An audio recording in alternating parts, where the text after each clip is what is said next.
Le livre des Nombres, chapitre 35.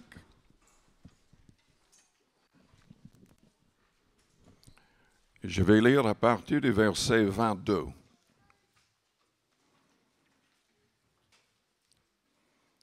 Il s'agit de 6 villes appelées des villes de refuge qui ont été placées dans des endroits différents en Israël. Dieu avait donné cette loi à Moïse et plus tard établi quand Josué est entré avec le peuple dans la terre promise. Verset 22. Si un homme pousse son prochain subitement et non par inimitié, ou s'il jette quelque chose sur lui sans préméditation, ou s'il fait tomber sur lui par mégarde une pierre qui puisse causer la mort, et que la mort en soit la suite, sans qu'il ait de la haine contre lui et qu'il lui cherche du mal, voici les lois d'après lesquelles l'Assemblée jugera entre celui qui a frappé et le vengeur du sang. Il faudrait comprendre que le vengeur du sang devait être quelqu'un dans la famille de la victime. Sous la loi de Moïse, c'était un œil pour un œil, une dent pour une dent. Si quelqu'un causait la mort de quelqu'un, il devait perdre la vie. Sauf dans ces cas où c'était accidentel. L'Assemblée délivrera le meurtrier de la main du vengeur du sang et le fera retourner dans la ville, le refuge où il s'était enfui, après avoir été jugé par les anciens. S'il était coupable vraiment de meurtre par préméditation, il devait, sous la loi de Moïse, être mis à mort. Il n'avait jamais de pardon du tout. Si le meurtrier... Oh non, j'ai manqué une phrase. Recommençons au verset 25. L'Assemblée délivrera le meurtrier de la main du vengeur du sang et le fera retourner dans la ville, le refuge où il s'était enfui. Il y demeurera jusqu'à la mort du souverain sacrificateur, qu'on a oint de l'huile sainte. Si le meurtrier sort du territoire de la ville de refuge où il s'est enfui, et si le vengeur du sang le rencontre hors du territoire de la ville de refuge et qu'il tue le meurtrier, il ne sera point coupable de meurtre. Car le meurtrier doit demeurer dans sa ville de refuge jusqu'à la mort du souverain sacrificateur. Et après la mort du souverain sacrificateur, il pourra retourner dans sa propriété. Voici des ordonnances de droit pour vous et pour vos descendants dans tous les lieux où vous habiterez. Si un homme tue quelqu'un, on ôtera la vie au meurtrier sur la déposition de témoins. Un seul témoin ne suffira pas pour faire condamner une personne à mort. Vous n'accepterez point de rançon pour la vie d'un meurtrier qui mérite la mort, car il sera puni de mort. Prions le Seigneur avant d'aller plus loin. Père Céleste, nous te louons, nous te bénissons. Merci pour ta parole, que cette parole soit au fond de nos cœurs. Que nous puissions comprendre que nous avons refuge en Jésus-Christ. Nous méritons la mort car nous avons tous péché. Et tu as décidé de nous faire grâce pour toutes nos offenses. Merci de nous éclairer. Merci de parler dans les cœurs et les consciences par ton Esprit Saint. Au nom du Seigneur Jésus-Christ. Amen.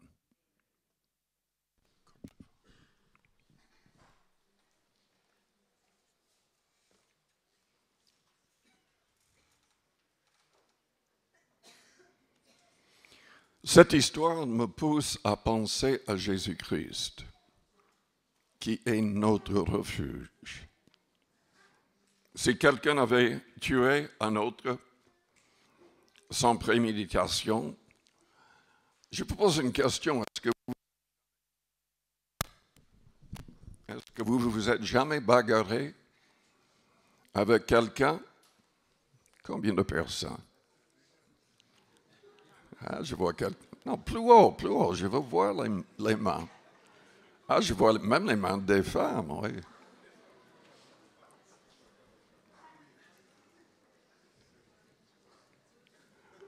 Vous savez, quand on entre dans une lutte, dans une bagarre, ça peut terminer très mal. Quand on se met en colère, ça peut terminer très mal. Je connais des gens qui avaient reçu l'enseignement, des personnes que nous avons essayé d'aider et qui se sont livrés à la colère. Je connais même quelqu'un en colère contre un pasteur, il a poignardé dans le cœur, le pasteur est mort. Et cette personne est en prison pour le restant de sa vie. Mais on peut réagir, on peut être en train de travailler avec quelqu'un. Et à cause d'un manque d'attention, on peut être responsable de la mort de quelqu'un. Même de quelqu'un que nous aimons. Donc Dieu avait décidé, dans le contexte d'Israël, qu'il y ait 6 villes appelées des villes de refuge. Pour quelqu'un qui, dans ce cas-là, n'avait pas tué avec haine, c'était un accident. S'il avait commis un meurtre avec préméditation, il devait être mis à mort. Mais dans le contexte de la loi de Moïse, cette idée d'un œil pour un œil, une dent pour une dent, si quelqu'un avait été tué, quelqu'un dans la famille voulait et avait même la responsabilité de lui ôter la vie au meurtrier. Donc, si quelqu'un se trouvait dans un tel cas, il devait fuir immédiatement dans une de ces villes de refuge. Sinon, il serait tué par le vengeur de sang et le vengeur du sang ne serait pas coupable de meurtre. Mais il devait, à la porte de ces villes, expliquer ce qui s'est passé et les anciens juger s'il était vraiment coupable de meurtre ou si c'était un accident. Si c'était un accident, il acceptait dans la ville et il devait rester dans cette ville jusqu'à la mort du souverain sacrificateur. S'il sortait de la ville pendant cette période et le vengeur du sang le trouvait, il serait tué sans que l'autre soit coupable de meurtre. En fait, oui, cette histoire me pousse à penser au Seigneur Jésus-Christ, car il y a certaines similarités et il y a des contrastes totaux dans cette histoire. Tout d'abord, il faudrait que je dise que nous avons tous besoin d'un refuge. Car selon la Bible, nous sommes tous coupables de péché, coupables d'avoir brisé les lois de Dieu. Et nous sommes donc, nous méritons la mort. Nous méritons tous la mort. Et il ne s'agit pas uniquement de la mort physique, mais de ce que la Bible appelle la seconde mort, qui est les temps de feu. Dans l'Apocalypse chapitre 20, la Bible nous dit que tous ceux qui n'auront pas leur nom écrit dans le livre de vie seront jetés dans les temps de feu, qui est la seconde mort.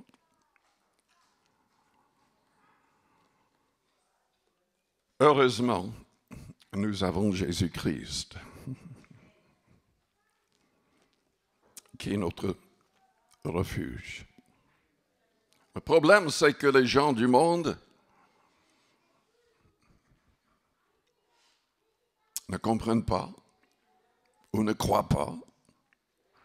Ils sont aveuglés et trompés par de fausses religions. Très souvent, les gens même qui croient en Dieu se disent, mais enfin, peu importe, c'est le même Dieu. Il y a toutes sortes de manières pour aller au ciel. Mais Jésus n'a jamais dit cela. Les apôtres n'ont jamais dit cela. Dieu n'a jamais dit cela. Il n'y a qu'une seule manière d'être sauvé. C'est par la foi en Jésus-Christ. C'est en devenant un disciple de Jésus-Christ. Ce n'est pas assez de croire. Parce que la Bible dit que les démons croient. Nous devons croire, c'est vrai. Et nous devons croire avec notre cœur. En d'autres termes, nous devons aimer Jésus-Christ. Si vous m'aimez, gardez mes commandements. Comment est-ce qu'on devient un vrai chrétien? Nous devons recevoir l'Esprit du Christ, l'Esprit de Dieu. En nous, notre corps doit devenir le temple du Saint-Esprit. Comment recevoir le Saint-Esprit? Nous devons prouver notre amour pour le Seigneur en mettant ses commandements en pratique. C'est uniquement alors qu'il va prier le Père pour que le Saint-Esprit nous soit envoyé. Ce n'est pas en suivant certaines pratiques que vous allez recevoir le Saint-Esprit. C'est en aimant Jésus-Christ, en aimant ses paroles. Les gens qui trichent avec la parole, qui disent aimer le Seigneur, mais qui ne veulent absolument pas mettre en pratique ses commandements, ils ne reçoivent jamais le Saint-Esprit. Ils reçoivent parfois des esprits, mais non pas le Saint-Esprit. La Bible nous met en garde, surtout dans les derniers temps, disant que la majorité de ceux qui se disent chrétiens allaient être trompés par des esprits de séduction. Pourquoi? Parce qu'ils ne veulent pas mettre la parole en pratique. Ils préfèrent avoir des enseignants qui disent des choses agréables, des gens qui les flattent, les gens qui leur présentent un évangile bon marché.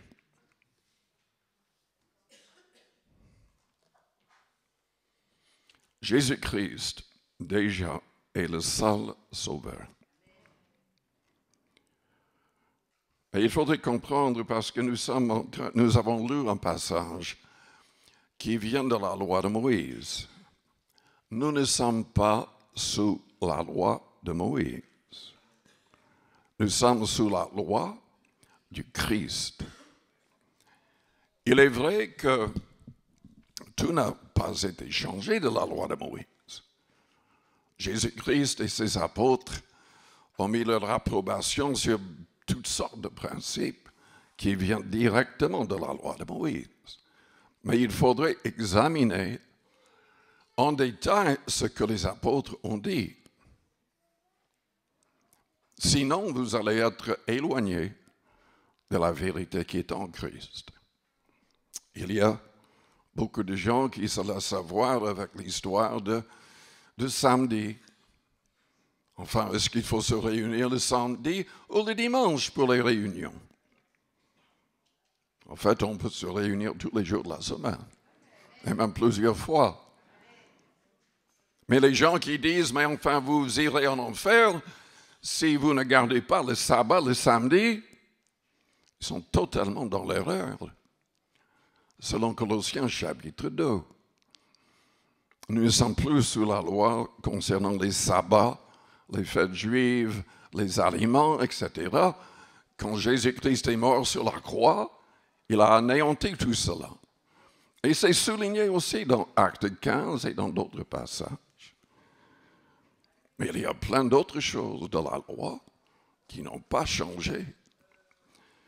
Néanmoins, Jésus-Christ, quand il a commencé à parler de cela dans Matthieu 5, a changé la loi de Moïse 6 fois, uniquement dans le chapitre 5, écrit par Matthieu.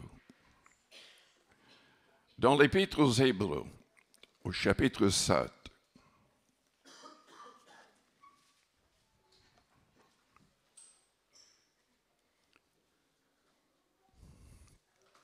au verset 11, nous lisons « Si donc la perfection avait été possible par le sacerdoce lévitique, car c'est sur ce sacerdoce que repose la loi donnée au peuple, qu'était-il encore besoin qu'il parût un autre sacrificateur selon l'ordre de Melchizedek et non selon l'ordre d'Aaron? Car le sacerdoce étant changé, nécessairement aussi, il y a changement de loi. En fait, l'Épître aux Hébreux explique que Jésus-Christ est maintenant devenu notre souverain sacrificateur pour l'éternité. Donc, tout le système judaïque, avec les prêtres, les sacrificateurs, le souverain sacrificateur, c'est caduc, c'est terminé. Parce que Jésus-Christ est notre souverain sacrificateur au ciel. Et selon, toujours dans Hébreux 7, nous lisons au verset 22, Jésus est par cela même le garant d'une alliance plus excellente. Juste avant, l'auteur de l'Épître aux Hébreux cite des passages de l'Ancien Testament. Le Seigneur a juré, il ne se repentira pas. Tu es sacrificateur pour toujours, selon l'ordre de Melchizedek. Jésus est par cela même le garant d'une alliance plus excellente. De plus, il y a eu des sacrificateurs en grand nombre parce que la mort les empêchait d'être permanents. Mais lui, parce qu'il demeure éternellement, possède un sacerdoce qui n'est pas transmissible. C'est aussi pour cela qu'il peut sauver parfaitement ceux qui s'approchent de Dieu par lui, étant toujours vivant pour intercéder en leur faveur. Jésus-Christ est notre refuge. La Bible dit clairement qu'il peut sauver de manière parfaite tous ceux qui s'approchent de Dieu par lui. Ne gaspillez pas votre temps avec un saint, avec Marie ou avec qui que ce soit d'autre. Nous devons nous approcher de Dieu par Jésus-Christ. Un point, c'est tout. Il a dit, nul ne vient au Père que par moi. Je suis le chemin, la vérité, la vie. Nul ne vient au Père. Nul ne vient au Père que par moi. Toutes les personnes qui prient dans le contexte d'autres religions, c'est en vain. C'est en vain. Même ceux qui prient Dieu par Jésus-Christ, mais qui ne veulent pas obéir au commandement du Christ, prient en vain. Il faut aimer le Christ, il faut aimer ses commandements, il faut les mettre en pratique. Il faut prouver son amour pour le Seigneur, pour que le Saint-Esprit nous soit donné.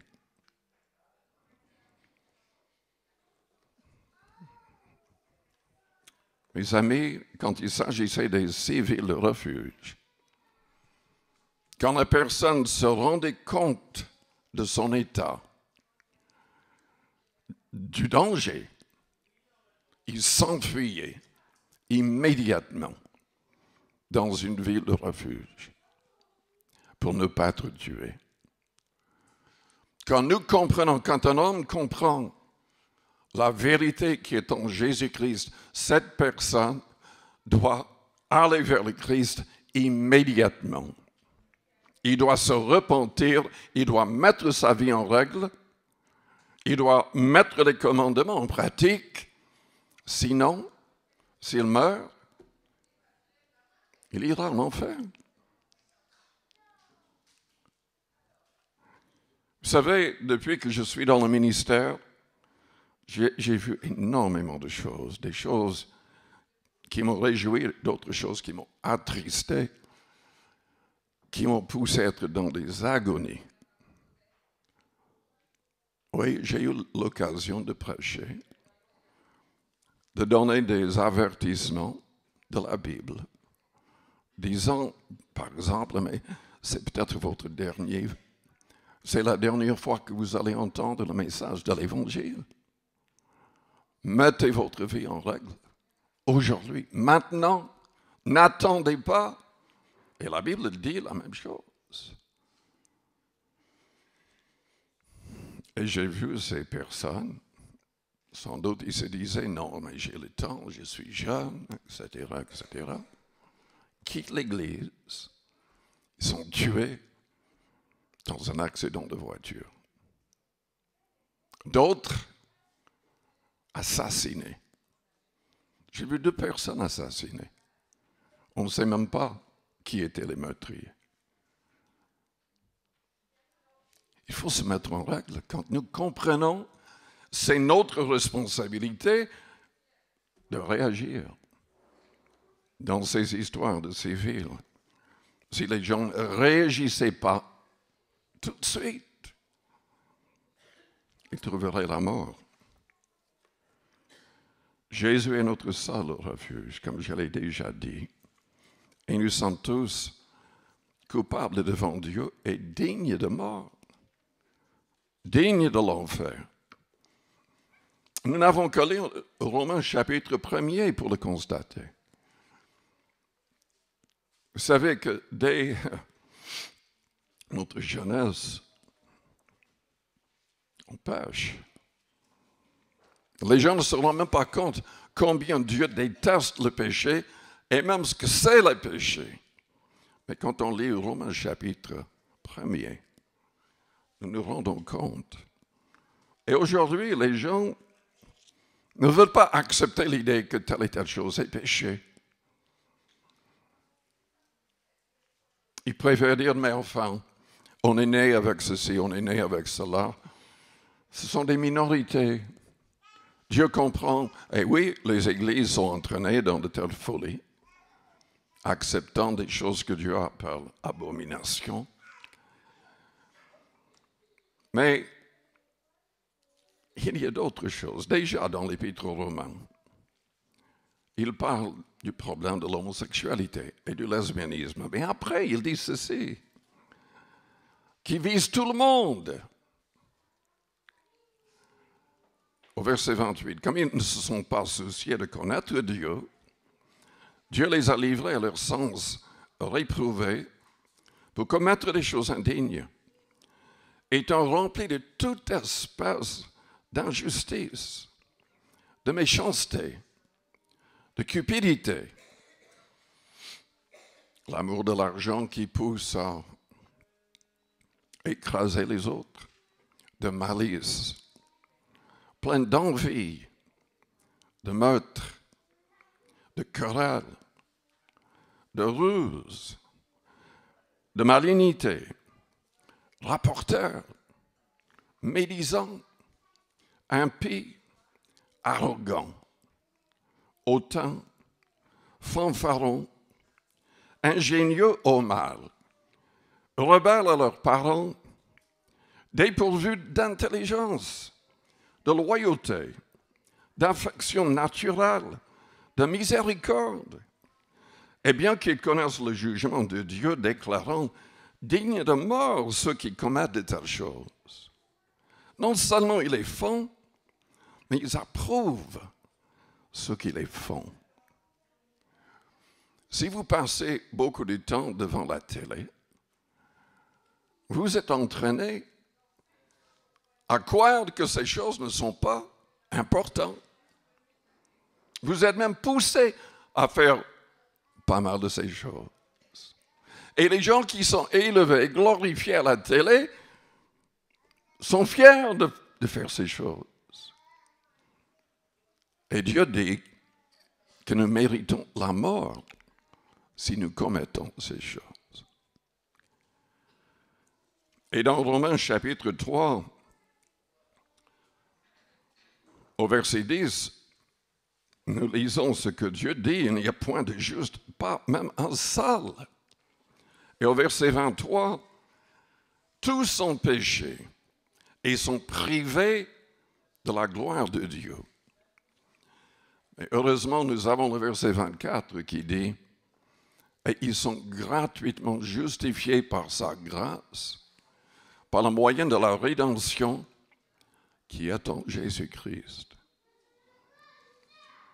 Le péché mène à la mort. C'est souligné dans Romains 6, au verset 23. Le salaire du péché, c'est la mort. Et le don gratuit de Dieu, c'est la vie éternelle en Jésus-Christ. En Jésus-Christ.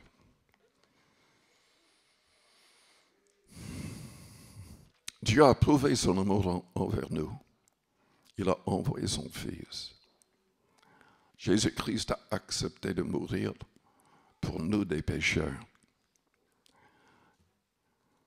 Il est resté sans péché afin de pouvoir prendre notre place.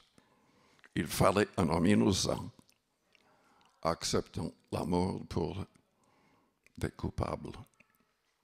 Il a accepté. Et donc, il n'y a aucun autre sauveur. Il n'y a personne d'autre que Dieu accepte comme médiateur entre lui-même et les hommes. Et c'est souligné à maintes reprises. Il n'y a que le nom de Jésus qui sauve. C'est souligné dans Acte 4, verset 12, par l'apôtre Pierre. C'était déjà souligné dans Jean chapitre 1er, au verset 12. Déjà au verset 11, nous lisons, enfin, il est présenté comme la lumière du monde. Elle est venue chez les siens et les siens ne l'ont point reçue. Mais à tous ceux qui l'ont reçue, à ceux qui croient en son nom, elle a donné le pouvoir de devenir enfants de Dieu, lesquels sont nés, non du sang, ni de la volonté de la chair, ni de la volonté de l'homme, mais de Dieu. Et Jésus-Christ avait souligné ce qu'il allait accomplir sur la croix du Calvaire et comment Dieu l'avait envoyé dans Jean 3, verset 16. Mais il dit plus loin, Dieu en effet n'a pas envoyé son Fils dans le monde pour qu'il juge le monde, mais pour que le monde soit sauvé par lui. Celui qui croit en lui n'est point jugé, mais celui qui ne croit pas est déjà jugé, parce qu'il n'a pas cru au nom du Fils unique de Dieu. Toutes les religions qui nient cela, ou qui poussent les gens à croire autrement, sont déjà jugées, déjà condamnées. Il n'y a rien à faire. Dieu ne va pas les écouter ou les sauver. Le verset 36 nous dit, « Celui qui croit au Fils a la vie éternelle, s'il croit avec son cœur. Celui qui ne croit pas au Fils ne verra point la vie, mais la colère de Dieu demeure sur lui. »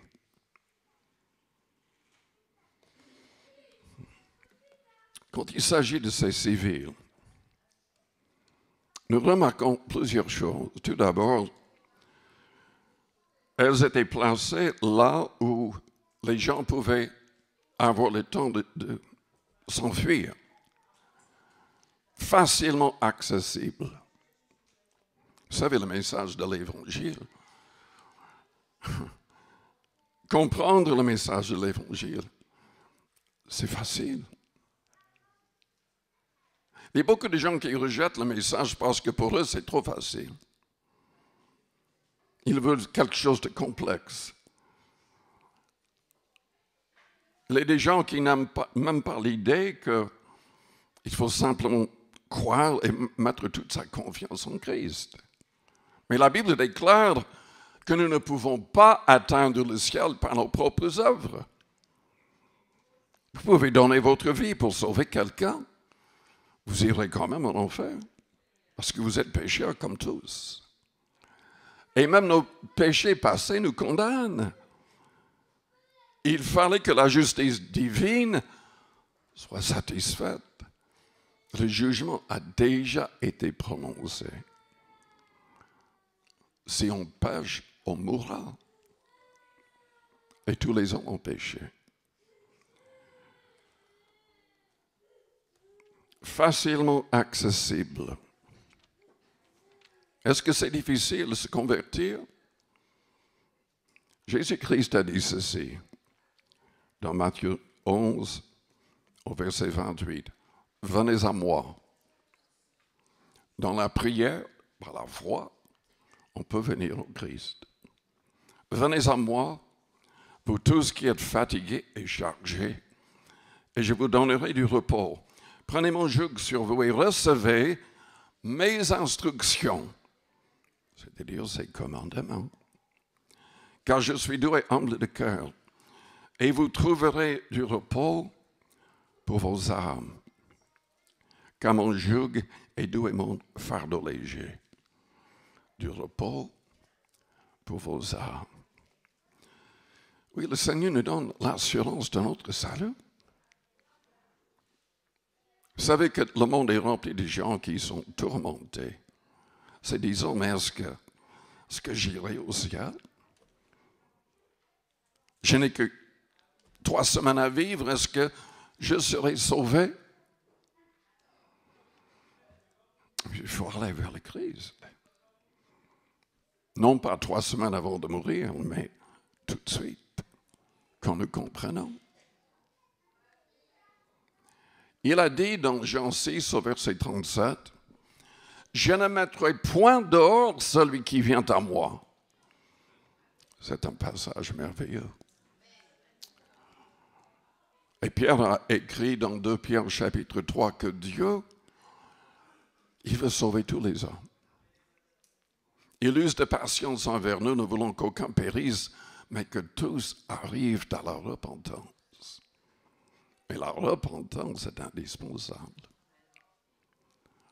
Ce n'est pas assez de croire avec la tête. Toute sa vie doit changer. Toute sa vie doit changer. Nous devons nous soumettre entièrement à Dieu. Nous ne pouvons pas, on ne peut pas tromper le Seigneur. Il sait exactement ce qui est dans nos cœurs, ce qui est dans nos pensées. Il y a des gens qui, ils sont prêts à abandonner 90% des choses qu'ils doivent abandonner. Mais ils ne veulent pas abandonner tout. Il faut tout abandonner. Si vous voulez devenir un disciple de Christ, si vous voulez qu'il soit votre Seigneur, votre Sauveur, il faut lui tout soumettre. Quiconque invoquera le nom du Seigneur sera sauvé. Nous devons vouloir qu'il soit le maître, le Seigneur de chaque domaine de notre vie. Mais il est accessible.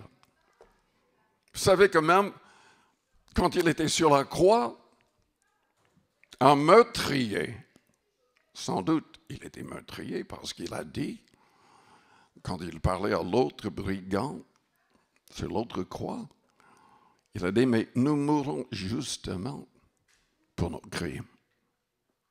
Mais celui-ci n'a rien fait de mal. Il a dit au Seigneur, mais souviens-toi de moi quand tu entreras dans ton règne. Il y avait deux choses, une confession de péché et une confession de foi. Mais quelle foi! On ne comprend même pas comment cet homme a eu cette sorte de foi, parce que ses propres disciples ne comprenaient rien du tout. Ils étaient catastrophés par la crucifixion du Christ, avant de le voir après par la résurrection. Mais cet homme, il comprend. Il a dit, souviens-toi de moi quand tu entreras dans ton règne. Christ était en train de mourir. Cet homme était en train de mourir. Mais il croyait que Jésus était véritablement le Fils de Dieu et qu'il avait tout pouvoir entre ses mains et qu'il était le Messie qui allait régner un jour sur terre. Et le Seigneur lui a dit, aujourd'hui tu seras avec moi dans le paradis. Dans le paradis.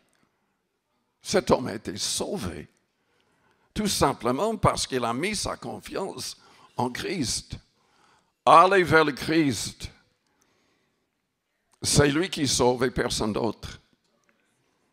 C'est lui qui peut changer votre cœur et toute votre vie et personne d'autre.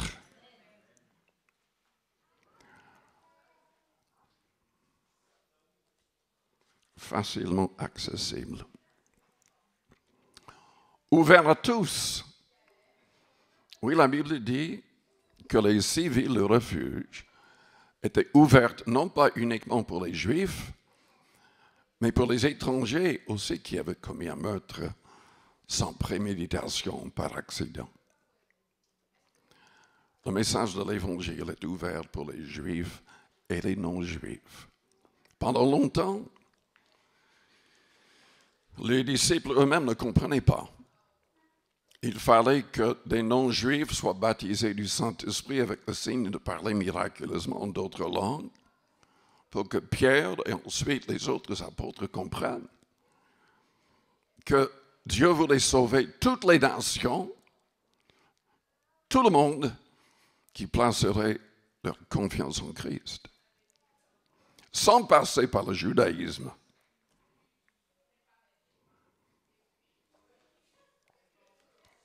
Et il faudrait que je souligne quelque chose. Dans Actes, chapitre 13,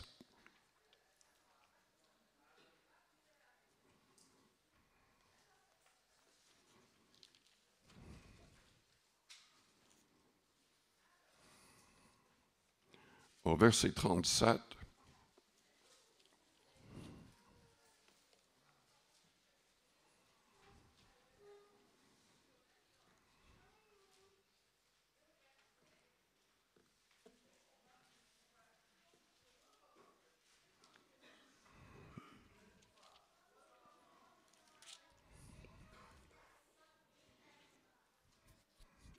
j'ai noté la mauvaise référence. Mais en tout cas, c'est pendant le message de Paul qui dit qu'en Christ, nous pouvons être pardonnés de toutes les choses, absolument tout. Et ce n'était pas le cas sous la loi de Moïse. On ne pouvait pas être pardonné de tout sous la loi de Moïse. On ne pouvait pas éviter la mort. C'est 38, 39. Oui. Quiconque croit est justifié par lui, par Jésus-Christ, de toutes les choses dont vous ne pouviez pas être justifié par la loi de Moïse. Il n'y a que le Christ qui sauve, mais il sauve parfaitement. Il est prêt à pardonner le pire des pécheurs, comme il a fait avec le brigand. Mais nous devons être prêts à croire en lui, à le confesser à renoncer au péché, à changer entièrement de vie. Mais c'est ouvert à tous. Sur la loi de Moïse, une femme ou un homme qui avait commis un adultère devait être tué. C'était la loi. Mais le Christ a changé cette loi. Il y avait une foule qui voulait faire lapider une femme prise en flagrant délit d'adultère. Et le Seigneur a agi avec sagesse pour faire partir la foule en disant mais que celui qui est sans péché jette le premier la pierre contre elle. Et depuis les plus âgés jusqu'aux plus jeunes, tous sont partis. Et le Seigneur lui a dit, mais je ne te condamne pas non plus, mais va et ne pêche plus. La condition.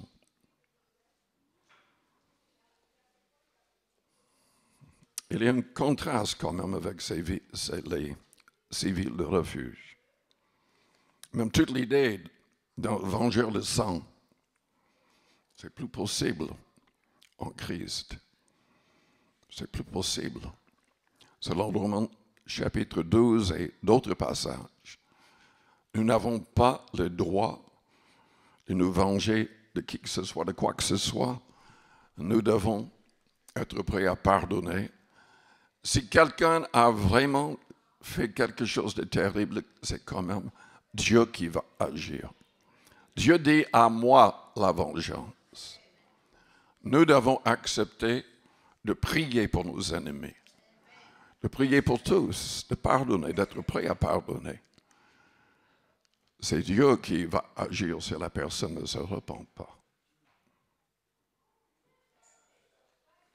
Mais il y a une similarité quand même, d'une certaine manière.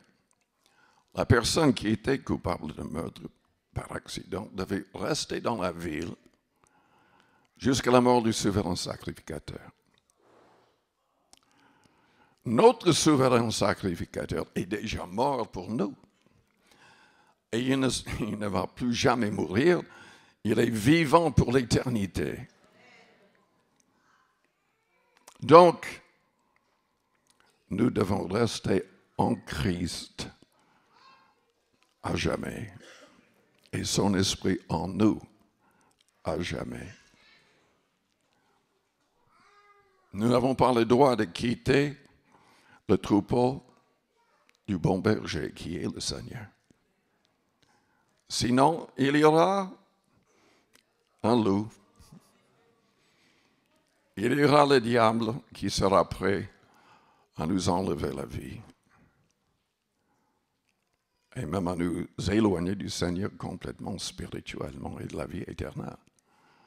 Mais si on reste entre les mains du Seigneur, personne ne pourra nous ravir de sa main.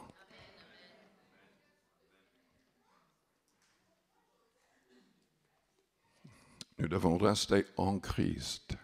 Est-ce que vous êtes en Christ? Selon Romains chapitre 8, le premier verset commence en disant que si quelqu'un est en Christ, il n'y a point de condamnation. Point de condamnation. Mais qui est en Christ? C'est celui qui reçoit son esprit et qui marche selon son esprit. Romains chapitre 8, Galates chapitre 5 soulignent la possibilité d'une pleine victoire. Uniquement si nous laissons conduire par l'Esprit. Si nous écoutons le Saint-Esprit. Parce que c'est lui qui nous convainc de péché, de justice et de jugement. C'est lui qui nous guide. Et s'il nous convainc que nous avons parlé mal, que nous avons pensé mal, le vrai chrétien va se repentir, il va demander pardon tout de suite. Il va demander pardon à l'autre personne s'il a péché contre quelqu'un.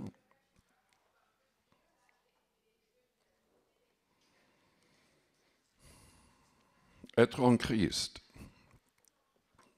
exige notre identification avec le Christ. Évidemment, nous devons demander pardon pour nos fautes. Nous devons chercher ces commandements pour voir tout ce que nous devons éviter, tout ce que nous devons faire. Mais nous devons surtout confesser des choses. C'est souligné au moins 5 fois que nous devons confesser que Jésus est le Christ, le Messie, celui qui était oint et envoyé pour être le sauveur du monde, le sauveur des Juifs éventuellement aussi. Nous devons confesser qu'il est le Fils de Dieu, selon 1 Jean chapitre 4, verset 15, et selon d'autres passages aussi. Nous devons confesser selon Romains 10, versets 9 à 13, qu'il est véritablement ressuscité le 3e jour et qu'il est Seigneur. Seigneur.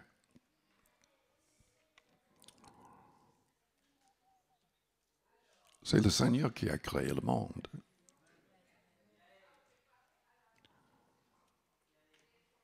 C'est le Seigneur qui a tout accompli pour notre salut. Il nous invite à venir à lui. Je vous invite à fermer vos yeux, à courber vos fronts. Avec les yeux fermés, les fronts courbés.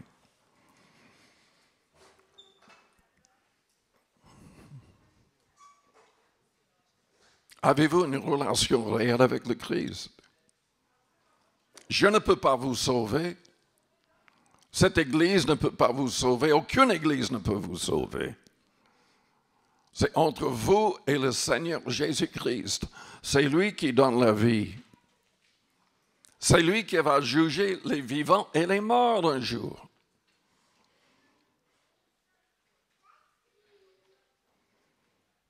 Est-ce que vous avez fait le nécessaire pour devenir un vrai disciple? Il a dit que pour être son disciple, il fallait qu'on l'aime plus que sa famille, plus que sa propre vie. Il a dit qu'on devait chaque jour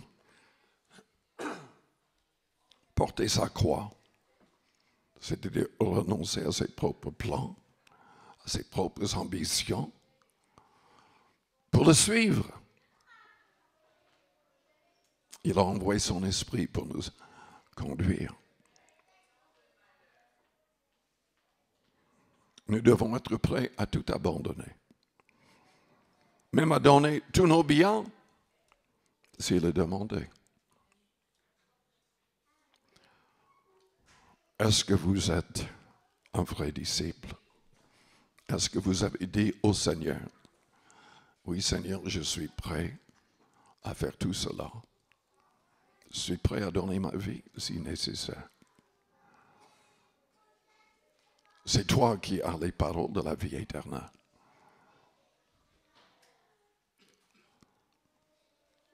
Si vous vous rendez compte que pour l'instant, tout n'est pas en ordre dans votre vie, mais vous voulez, dès ce matin, devenir un vrai disciple, je voudrais prier pour vous. Faites-moi signe en élevant votre main. Merci. Merci. Oui. Merci. Oui. Amen. Amen. Je vous invite à répéter une prière après moi, que toute l'Église répète cette prière. Père Céleste, je place toute ma confiance en toi. Et je confesse que Jésus-Christ, tu l'as envoyé mourir à ma place. Tu l'as ressuscité le 3e jour, acceptant son sacrifice pour moi. Tu l'as fait monter en gloire pour que le Saint-Esprit soit envoyé Père, j'ai besoin du Saint-Esprit.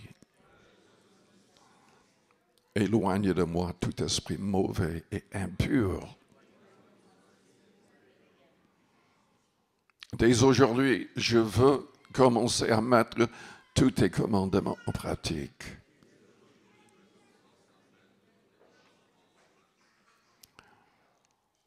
Aide-moi à abandonner tout péché. Je te demande pardon pour le passé. Aide-moi à vivre comme un vrai chrétien dans l'avenir.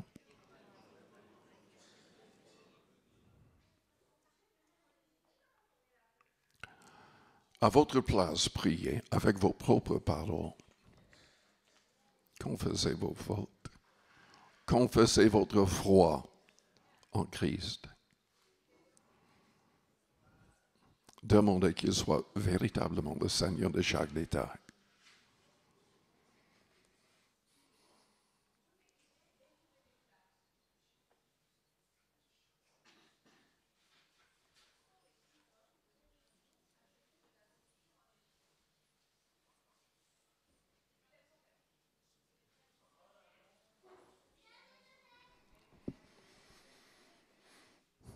Pour être en Christ, il y a quelque chose d'autre que nous devons faire. Nous devons nous faire baptiser par immersion totale. Un peu d'eau sur la tête n'est pas un baptême en aucune manière. Nous devons, selon la Bible, et c'est répété plusieurs fois, nous devons être ensevelis avec le Christ dans les eaux du baptême. Nous nous identifions avec le Christ en étant plongés complètement dans l'eau, car il est mort, il a été enseveli pour nous. Quand nous quittons les eaux du baptême, c'est comme Christ quand il a été ressuscité. C'est indispensable. Si vous ne vous faites pas baptiser, vous n'êtes pas en Christ.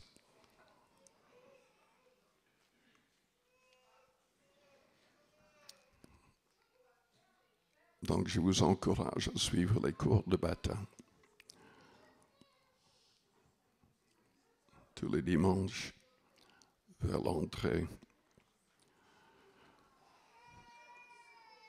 Père Céleste, je prie pour toutes les personnes qui ont élevé la main, pour toutes les personnes qui ont prié avec foi, que toutes ces personnes